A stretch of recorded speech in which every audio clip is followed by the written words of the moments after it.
চালাকির দ্বারা কখনোই কার্যসিদ্ধি হয় না। ছোট্ট একটি গল্প অবশ্যই শুনুন। একজন রাজা সিংহাসন ত্যাগ করবার পূর্বে তার দুই যমজ ছেলের মধ্যে কাকে সিংহাসন দেবেন তা নির্ণয় করার জন্য একটি পরীক্ষা রাখলেন।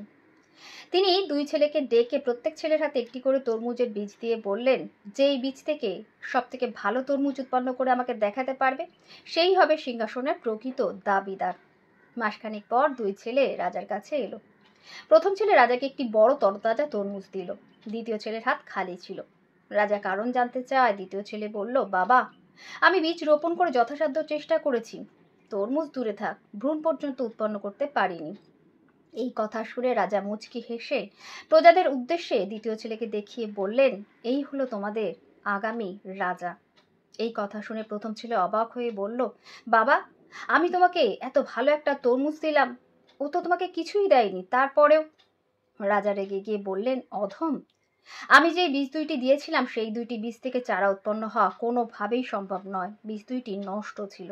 তুমি সিংহাসনের লোভে আমার সাথে ছলনা করেছো, অথচ তোমার ভাই সততার পরিচয় দিয়েছে। সিংহাসন তারই প্রাপ্য।